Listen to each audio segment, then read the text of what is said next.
চেহারার জন্য ট্রল হতে হয়েছিল থালাপতি বিজয়কে। ক্যারিয়ারের শুরুতে অনেকেই বলেছিলেন ইঁদুরের মতো দেখতে এই ছেলেটা অভিনেতা হওয়ার সাহস কিভাবে পেল। সেই তিনিই এখন তামিল সিনেমার সবচেয়ে বড় সুপারস্টার আর ভারতীয় সিনেমার অন্যতম বড় তারকা, যার পারিশ্রমিক বলিউডের যে কোনো সুপারস্টার থেকেও অনেক বেশি।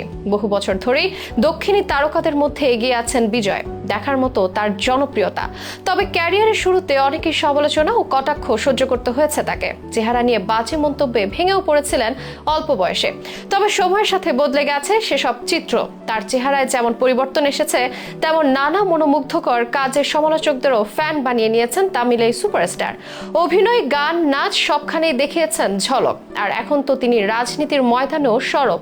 চলুন জেনে নিই তামিল এই অভিনেতার অনুপ্রেরণামূলক এক উত্থানের গল্প।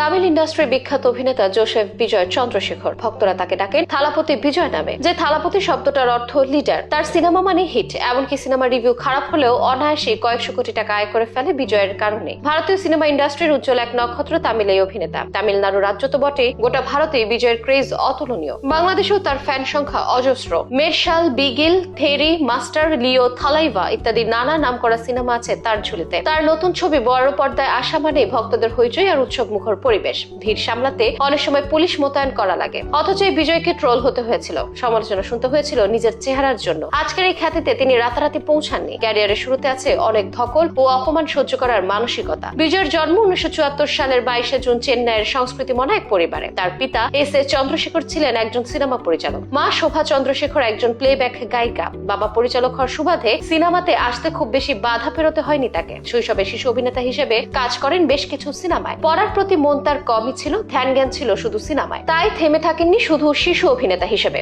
1992 সালে লিড রোলে অভিষেক হয় নালাইয়া থিরুপু সিনেমা দিয়ে। বিপত্তি বাধে তখনই। সে সময় বিজয়ের চেহারা দেখে অনেকে মন্তব্য করেন, এই ছেলে ক্যামেরার সামনে দাঁড়ানোর সাহস কিভাবে পেল। অনেকে আবার বলেন, এই চেহারা নিয়েও নায়ক হওয়ার শখ, বাপের জোরে এরকম দুঃসাহস দেখাতে পেরেছে। এমনকি কেউ কেউ এটাও বলে, এই ছেলে তো ইঁদুরের মতো দেখতে, এর সিনেমা কে দেখতে যাবে। এরকম নানা কটাক্ষ, অপমান ও সমালোচনার মুখে ভেঙে পড়েন বিজয়। তবে চেষ্টা থামেন না, সিনেমা করতে থাকেন আর নিজেকে ভেঙে চুরে নতুন করে যেন গড়তে থাকেন প্রতিটা সিনেমাতে। একটু দেরিতে হলেও সাফল্য তাই আসতে শুরু করে। অনেক সমালোচক ক্রমশ ফ্যান হতে শুরু করেন বিজয়ের। বাকি গল্প আমাদের অনেকেই জানা। মূলত বাবার হাত ধরে ইন্ডাস্ট্রিতে এলেও সময়ের সাথে নিজের জায়গা তৈরি করে নিয়েছেন নিজের যোগ্যতা দিয়ে। আস্তে আস্তে আলোচনা এসেছেন, নিজের উন্নতিও করেছেন সময়ের সাথে। নিজেকে নিজের প্রতিদ্বন্দ্বী মেনে প্রতিটা দিন চেষ্টা করেছেন বেটার করার, করেছেনও তাই। আর এই মুহূর্তে তিনি তাই তামিল ইন্ডাস্ট্রির সবচেয়ে বড় সুপারস্টার। এমনকি পারিশ্রমিক বিবেচনায় তার স্টারডম হার মানাবে বলিউডের যে কোনো রথী মহারথীকেও। অভিনয় বিজয় যেমন দক্ষ, তেমন নাচেও দক্ষ। ভারতের অন্যতম সেরা ড্যান্সার অভিনেতা হিসেবে উঠে আসে তার নাম। কম যান না গায়ক পরিচয়। তার সিনেমার অনেক হিট গান তার নিজেরই গাওয়া। সম্প্রতি রাজনীতিবিদ পরিচয় যোগ হয়েছে তার নামের পাশে। খুলেছেন নিজের এক রাজনৈতিক দল। চেহারার জন্য কথা শোনা সেই ছেলেটা এখন তামিলনাড়ুর মানুষদের কাছে রীতিমতো মধ্যমণি। বিজয়ের ফ্যান কোটি কোটি, আর ক্রেজ ও স্টারডম